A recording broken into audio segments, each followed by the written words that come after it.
En mi fiesta de graduación papá dijo, no merecías este éxito, tu hermana sí. Levanté mi copa con orgullo y dije, genial, entonces ella puede pagar tus facturas también. Y entonces todo cambió, lo dije con una sonrisa calmada, controlada. El tipo de sonrisa que le ofreces a alguien que finalmente ha dejado claro que nunca estuvo de tu lado. Hubo un silencio atónito después de que levanté mi copa, tal vez 5 o 10 segundos, pero se sintió como si el tiempo se estirara lo suficiente para ver cómo cambiaba la expresión de todos.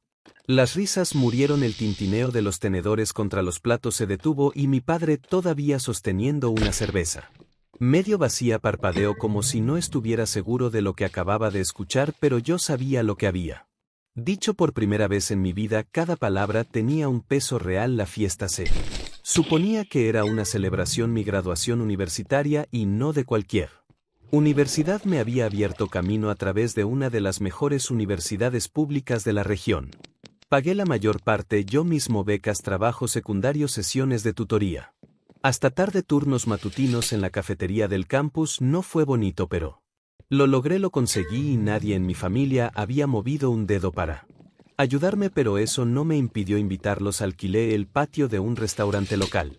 Con lo poco que había ahorrado compré bandejas de comida, decoraciones, bebidas, incluso pagué al músico, solo un tipo con una guitarra y una voz que podía hacerte sentir algo. Quería que esa noche se sintiera como algo especial, como un punto de inflexión, y tal vez lo fue, solo que no de la manera que esperaba. Todos vinieron: mi madre silenciosa pero solidaria a su manera, mi tía y mi tío, que siempre habían estado en esa línea entre familia y espectadores, mis primos pequeños corriendo con globos atados a sus muñecas, y por supuesto mi padre llegó una hora tarde, ya medio borracho, vistiendo una camisa arrugada de pescar y esa arrogancia que conocía demasiado bien. Mi hermana Lucía no vino, raramente lo hacía, pero de alguna manera seguía presente, flotando en cada frase que pronunciaba.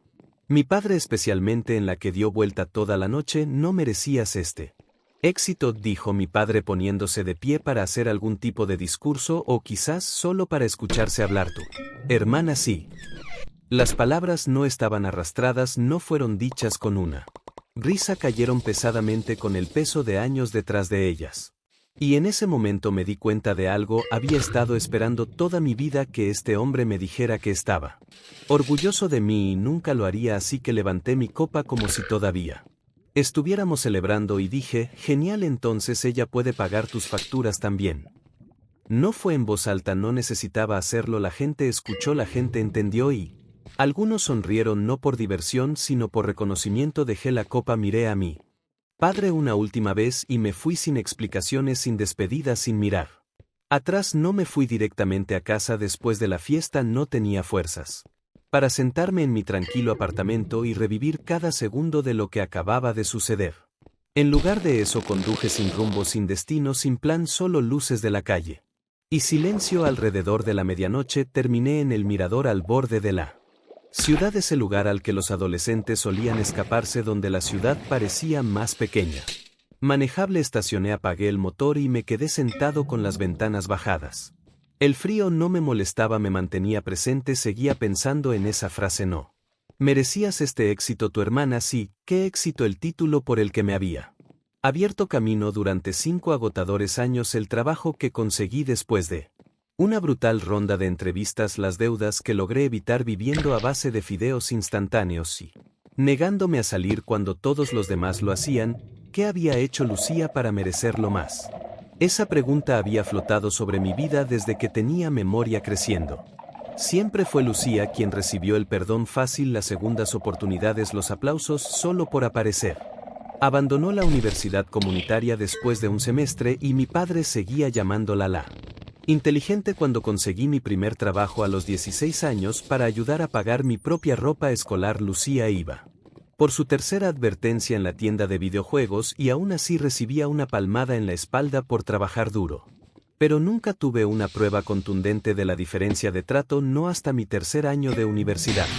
Volví a casa un fin de semana y encontré una factura en la encimera de la cocina, una factura de matrícula con el nombre de Lucía pagada en su totalidad. Esa fue la primera vez que supe, más allá de cualquier duda, que las cosas eran exactamente tan desequilibradas como siempre había tenido. No dije nada. Entonces no quería iniciar una pelea, pensé que tal vez no podían ayudarme.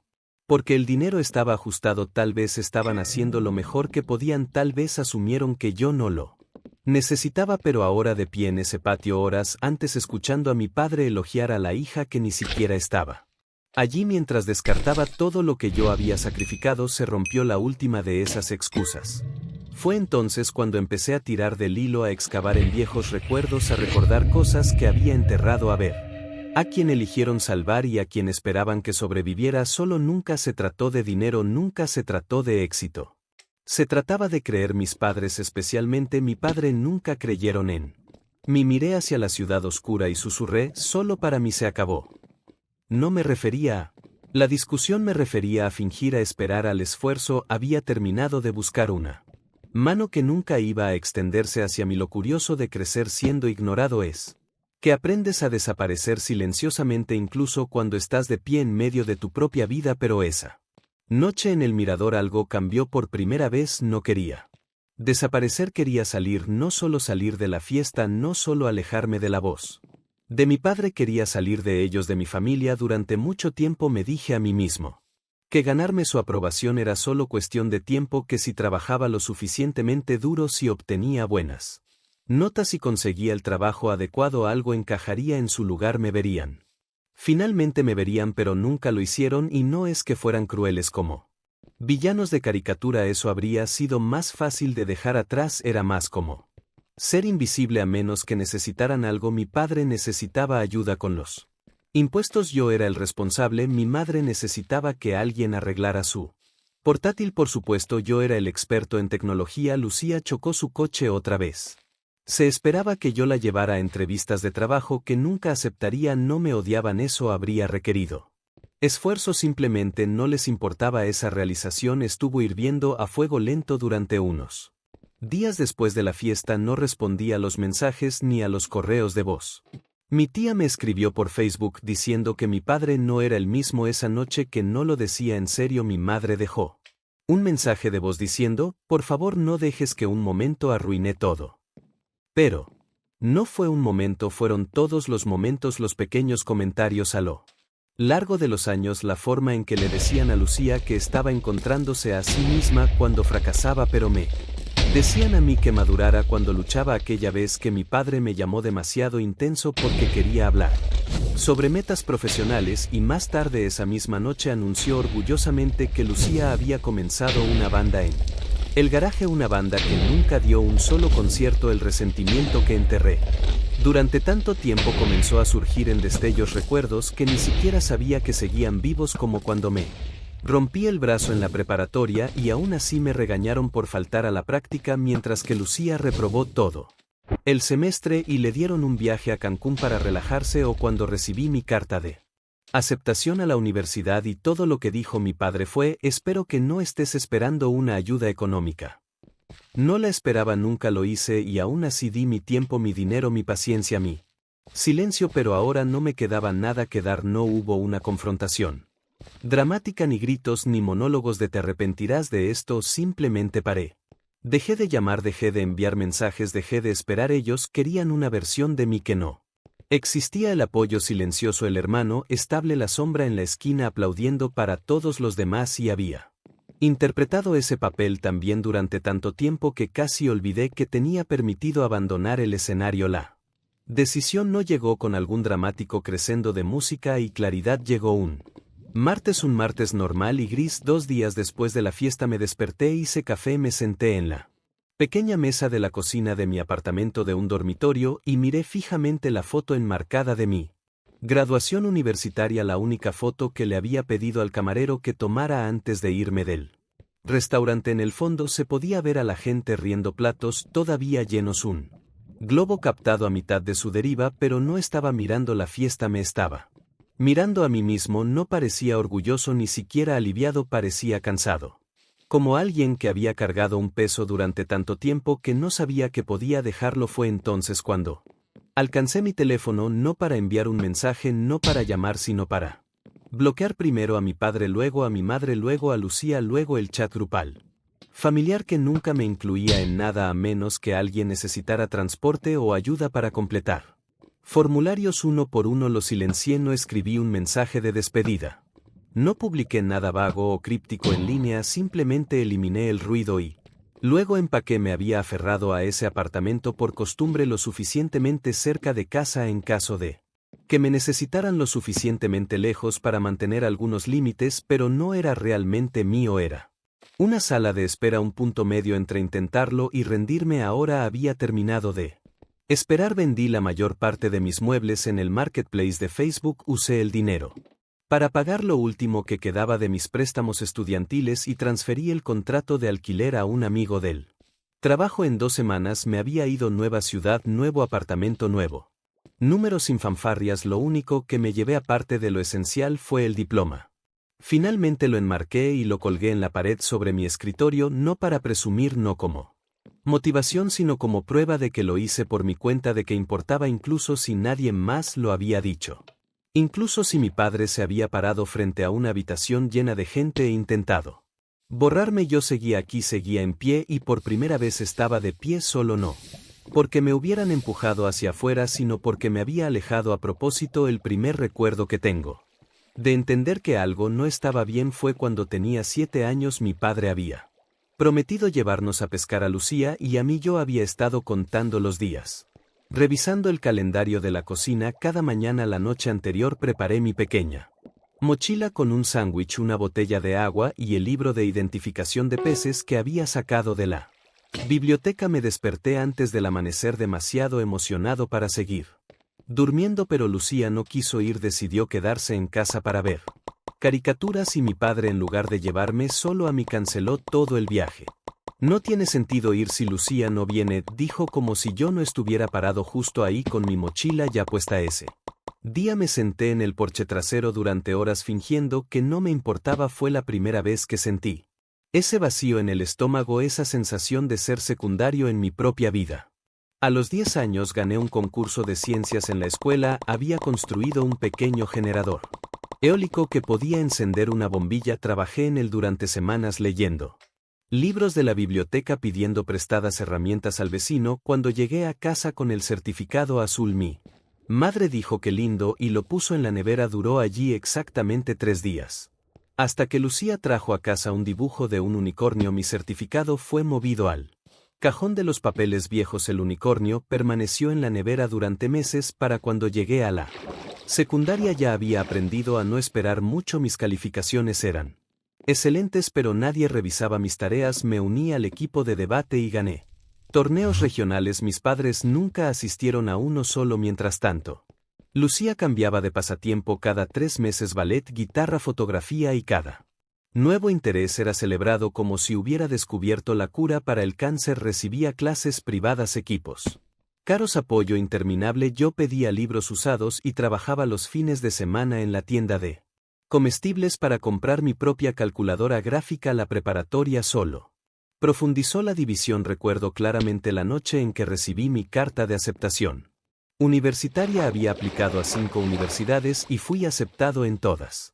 Elegí la que ofrecía la mejor beca, aunque no cubría todo. Cuando mostré la carta en la cena, mi padre asintió y dijo: espero que tengas un plan para pagar eso. Mi madre añadió: es mucho dinero. Cariño, ¿estás seguro de que vale la pena? Esa misma noche Lucía anunció que quería tomarse un año sabático después de la preparatoria para encontrarse a sí misma. Mis padres aplaudieron su valentía. Mi padre dijo: eso muestra verdadera madurez, saber lo que necesitas. Le dieron dinero para un viaje por carretera con sus amigos. Tal vez el ejemplo más claro ocurrió durante mi segundo año de universidad. Había estado trabajando 30 horas semanales además de mis clases completas. Dormía 4 horas por noche. Mis calificaciones empezaron a bajar, no mucho, pero lo suficiente para preocuparme. Llamé a casa, algo que raramente hacía, y le pregunté a mi padre si podría ayudarme solo por ese semestre, solo lo suficiente para que pudiera reducir mis horas de trabajo y concentrarme en mis estudios. La vida es dura, respondió. Tienes que aprender a manejar tus propios problemas. Nadie te va a rescatar en el mundo real. 2 semanas después, Lucía chocó el auto que mis padres le habían comprado. No era la primera vez. Estaba conduciendo después de beber en una fiesta. Nadie resultó herido, pero el auto Quedó destrozado. Mis padres pagaron las reparaciones, la multa y le compraron un teléfono nuevo porque el suyo se había roto en el accidente. Todos cometemos errores, dijo mi madre.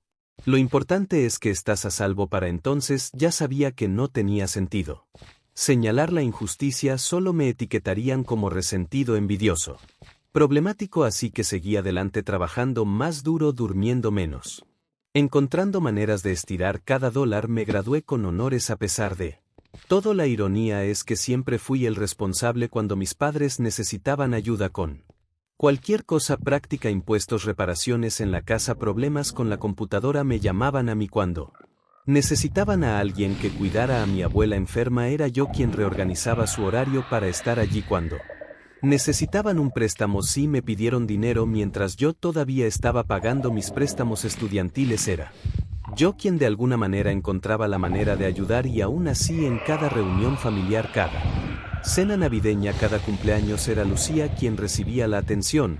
¿Has visto las fotos de Instagram de Lucía? Qué creativa. Lucía está pensando en abrir una tienda en línea. ¿No es emocionante? Lucía tiene un nuevo novio. Es médico. ¿Sabes? Mientras tanto yo era invisible a menos que alguien necesitara algo. Después de la fiesta de graduación los mensajes comenzaron a llegar. Mi madre, tu padre estaba cansado. No quiso decir eso. Mi tía, las familias discuten, es normal, no seas tan sensible. Mi padre sorprendentemente no se disculpó. En cambio envió un mensaje diciendo: espero que estés satisfecho por arruinar la noche de todos con tu drama.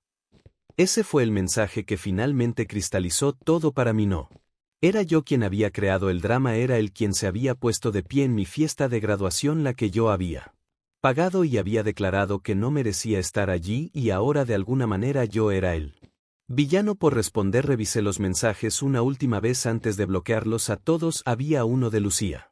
Papá está realmente molesto, deberías llamarlo. Ni una palabra sobre cómo me sentía yo, ni una pregunta sobre si estaba bien, solo la expectativa de que, como siempre, yo sería quien arreglaría las cosas, quien se tragaría el orgullo, quien mantendría la paz familiar a costa de mi propia dignidad. Pero esta vez no lo hice. Esta vez dejé que el silencio hablara por mí, y en ese silencio finalmente pude escuchar mis propios pensamientos, mis propios deseos. Mi propia voz ya no era el eco de sus expectativas, era solo yo, finalmente libre de la sombra de ser el segundo mejor, el menos querido, el que siempre tenía que demostrar su valor. Y resultó que, lejos de su constante juicio, tenía mucho más valor del que jamás me habían permitido creer. Mi nuevo apartamento era pequeño pero completamente mío, un estudio en el 7º piso de un edificio sin ascensor en una ciudad a 3 horas de distancia de mi familia. Las paredes eran delgadas y podía escuchar a mi vecino tocar el saxofón los domingos por la mañana, pero había algo reconfortante en ese sonido. Era real, imperfecto, presente como mi nueva vida. Los primeros meses fueron extrañamente tranquilos. Esperaba sentir culpa o al menos dudas, pero lo que sentí fue alivio. Un alivio tan profundo que a veces me encontraba respirando más profundamente, como si mis pulmones finalmente tuvieran espacio para expandirse por completo. Mi rutina se volvió simple: trabajo, ejercicio, cocinar para mí mismo, leer libros que había postergado durante años. Comencé a tomar clases de fotografía en un centro comunitario local, algo que siempre había querido hacer pero nunca me había permitido. Resultó que tenía buen ojo para la composición. Mi instructor me animó a presentar algunas fotos en una pequeña exposición local. Vendí 2. El dinero no era mucho, pero el sentimiento era invaluable. Alguien había visto algo que yo había creado y lo había valorado lo suficiente como para llevarlo a casa, no porque fuera su hijo o su hermano, o porque sintieran lástima, simplemente porque era bueno. Conocía nuevas personas, personas que no tenían expectativas previas sobre quién era yo o cómo debería comportarme. Para ellos yo era solo Miguel, el tipo tranquilo del departamento de diseño que tomaba buenas fotos y hacía un café excelente. No era el responsable, ni el serio, ni el que siempre se las arregla. Era solo yo. 6 meses después de mudarme, recibí una oferta de trabajo en una empresa más grande con mejor salario y oportunidades de crecimiento. La acepté sin dudarlo. No tuve que consultar con nadie. No tuve que considerar cómo afectaría a mi familia. No tuve que preocuparme por estar demasiado lejos en caso de que alguien necesitara un favor. Solo tomé la decisión que era mejor para mí. Fue Entonces cuando me di cuenta de cuánto había estado limitando mis propias oportunidades para mantenerme disponible. Para personas que rara vez estaban disponibles para mí, por supuesto no todo. Fue fácil, había días en que el silencio en mi teléfono era ensordecedor, cumpleaños que pasaron sin mensajes, navidades que celebré con amigos en lugar de familia y a veces en momentos aleatorios esperando en la fila del supermercado o despertando en medio de la noche me preguntaba si había sido demasiado drástico y debería haber intentado una vez más explicarles cómo me sentía, pero entonces recordaba la expresión en la cara de mi padre cuando dijo que yo no merecía mi éxito, recordaba todas las veces que había intentado a lo largo de los años ganarme un lugar en mi propia familia y sabía que había tomado la decisión correcta. Un año después de la fiesta de graduación recibí un correo electrónico de mi madre. Había encontrado mi dirección de trabajo en línea breve: tu padre está en el hospital, tuvo un ataque al corazón. No es grave, pero pensé que debería saberlo. Leí el mensaje varias veces, esperando sentir urgencia, pánico, la necesidad de correr a su lado, pero lo que sentí fue una preocupación distante como la que sentirías por un conocido. Le respondí preguntando por los detalles, asegurándole que esperaba que se recuperara pronto. No ofrecí visitarlo. No pedí el número de habitación, no reorganicé mi vida para estar allí. Mi madre respondió con actualizaciones ocasionales. Mi padre se estaba recuperando. Lucía había volado desde donde sea que estuviera viviendo ahora para estar con él. Estaban todos juntos. Como familia, el mensaje implícito era claro: estaban todos juntos excepto yo, y por primera vez eso estaba bien, no era mi responsabilidad completar su imagen familiar. 3 meses después recibí otro correo, esta vez de mi padre: tu madre me dio tu correo, espero que estés bien, las cosas han sido diferentes desde que te fuiste. No había disculpa, no había reconocimiento de lo que había dicho o hecho, solo una vaga referencia a que las cosas eran diferentes, como si mi ausencia fuera simplemente un cambio en el clima familiar, no el resultado de años de negligencia y favoritismo. Le respondí con cortesía pero firmeza, le dije que también estaba bien, mejor que nunca. En realidad le conté sobre mi nuevo trabajo, mi apartamento, mis fotografías. No mencioné lo herido que había estado, no le pedí explicaciones, no dejé espacio para promesas vacías o reconciliaciones superficiales. Terminé el correo diciendo: me alegra saber que te estás recuperando, cuídate. No firmé con te quiero ni tú, hijo, solo mi nombre. Pasaron semanas sin respuesta, no esperaba una.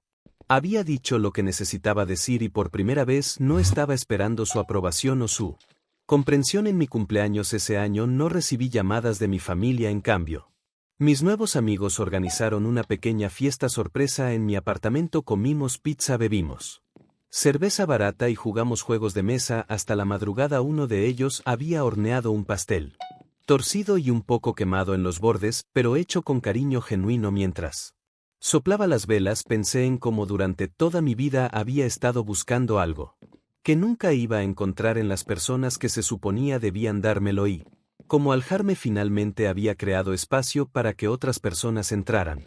Personas que me veían claramente, que valoraban lo que ofrecía, que no me medían constantemente contra un estándar imposible. Esa noche, rodeado de amigos que había elegido y que me habían elegido a mí, me di cuenta de que había construido algo que mi familia nunca me había dado, un lugar donde pertenecía simplemente por ser quien era. No era la vida que había imaginado para mí mismo, era mejor. 2 años después de cortar lazos con mi familia, recibí una llamada de un número desconocido. Normalmente no contestaba esas llamadas, pero ese día por alguna razón lo hice. Miguel era la voz de mi tía Carmen, la hermana menor de mi madre. Sé que probablemente no quieras hablar conmigo, pero por favor no cuelgues. Me quedé en silencio esperando. Carmen siempre había sido la más amable de la familia, hendida, aunque nunca había intervenido realmente cuando las cosas se ponían difíciles. Tu madre está muy enferma, Miguel, cáncer, está en tratamiento, pero no está respondiendo como esperábamos. Sentí un nudo en la garganta. A pesar de todo, a pesar de los años de sentirme invisible, a pesar del silencio de los últimos 2 años, era mi madre. Lo siento mucho por escuchar eso, dije finalmente. ¿Qué tipo de cáncer? Páncreas, lo detectaron tarde. Las palabras flotaron entre nosotros. Cáncer de páncreas, incluso yo sabía lo que eso significaba. ¿Por qué me estás llamando tú y no mi padre o Lucía? Carmen suspiró. Ellos no saben que te estoy llamando. Tu madre me pidió tu número hace unos meses.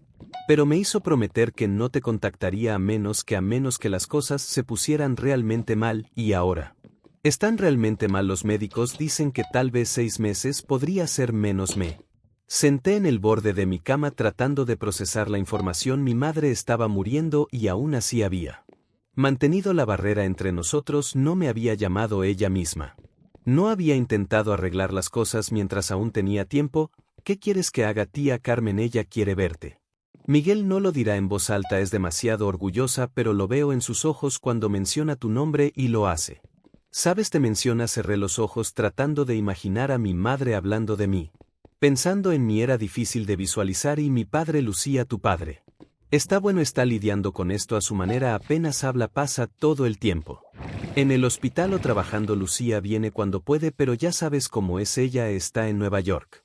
Ahora con algún nuevo novio, algún nuevo proyecto, viene por unos días y luego desaparece por semanas. Típico, pensé, pero me abstuve de decirlo. Cuando pregunté finalmente, ¿cuándo qué? ¿Cuándo debería ir? Hubo una pausa, como si Carmen no hubiera esperado que aceptara tan fácilmente. Este fin de semana, si puedes. Está teniendo días buenos y malos, mejor no esperar demasiado. Acordamos los detalles. Me quedaría en un hotel, no en la casa familiar. Carmen me recogería en la estación de tren. Me dio el número de habitación del hospital y los horarios de visita. Cuando colgué me quedé sentado por un largo tiempo mirando por la ventana de mi apartamento. La vida que había construido en los últimos 2 años parecía sólida. Segura, tenía amigos, un trabajo que disfrutaba, incluso había comenzado a salir con alguien, aunque era demasiado pronto para saber si funcionaría. La idea de volver a casa, de sumergirme nuevamente en todas esas viejas dinámicas, me revolvía el estómago. Pero era mi madre y se estaba muriendo. El viaje en tren fue surreal. Cada kilómetro que me acercaba a mi ciudad natal parecía devolverme a una versión anterior de mí mismo. Me encontré encorvando los hombros, hablando menos con los extraños, volviendo a viejos hábitos que creía haber dejado atrás. Carmen me esperaba en la estación tal como había prometido. Se veía más vieja de lo que recordaba, con nuevas líneas alrededor de sus ojos y boca. ¿Te ves bien?, dijo abrazándome. Brevemente, saludable. Lo estoy, respondí, estoy bien.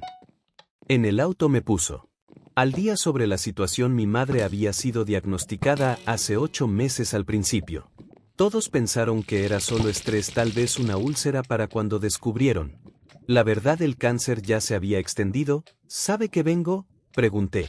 Mientras nos acercábamos al hospital, Carmen negó con la cabeza. No quería darle falsas esperanzas. Por si acaso cambiabas de opinión. El hospital olía, como todos los hospitales, a desinfectante y enfermedad y comida blanda. Seguía Carmen por pasillos que parecían interminables hasta que llegamos a la habitación 412.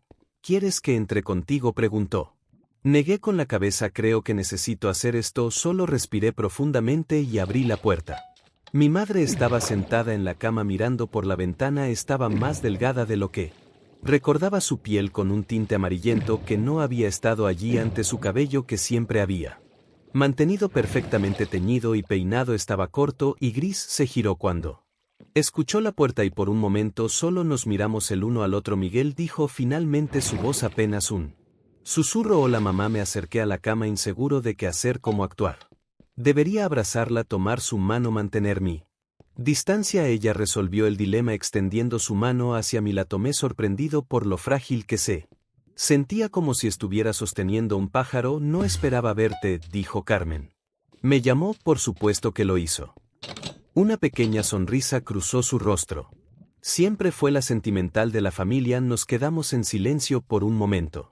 Y luego, para mi sorpresa, mi madre comenzó a llorar. No eran sollozos dramáticos, sino lágrimas silenciosas que corrían por sus mejillas hundidas. Lo siento, dijo, por todo, por no verte, por no estar ahí, por permitir que tu padre se detuvo, incapaz de continuar. Sentí mis propias lágrimas formándose. Durante años había imaginado una disculpa así, pero en mis fantasías siempre respondía con dignidad fría, tal vez incluso rechazándola. Ahora que estaba sucediendo realmente, todo lo que sentía era una profunda tristeza. También lo siento, dije finalmente, siento que haya tomado esto para que hablemos de verdad. Pasamos las siguientes horas hablando, realmente hablando, tal vez por primera vez.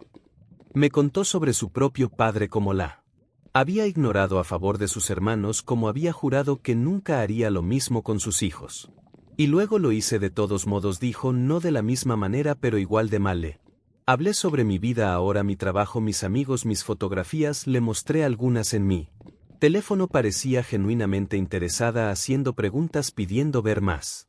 Eres tan talentoso, dijo, siempre lo fuiste. Cuando la enfermera vino a decir que el horario de visitas estaba terminando, prometí volver al día siguiente. ¿Verás a tu padre?, preguntó mi madre mientras me preparaba para irme. No lo sé, respondí honestamente, no estoy seguro de estar listo para eso. Ella asintió comprensiva. Lo entiendo, pero él también lo lamenta, sabes, a su manera nunca fue suficiente para mí, dije más bruscamente de lo que pretendía. Lo sé, y eso es culpa nuestra, no tuya. Me incliné y besé su frente, un gesto que no recordaba haber hecho nunca antes. Te veré mañana, mamá. Esa noche en mi habitación de hotel llamé a mi novia Daniela, le conté sobre la visita, sobre las disculpas, sobre lo extraño que se sentía estar en casa pero no estar realmente en casa. ¿Crees que es sincera?, preguntóla.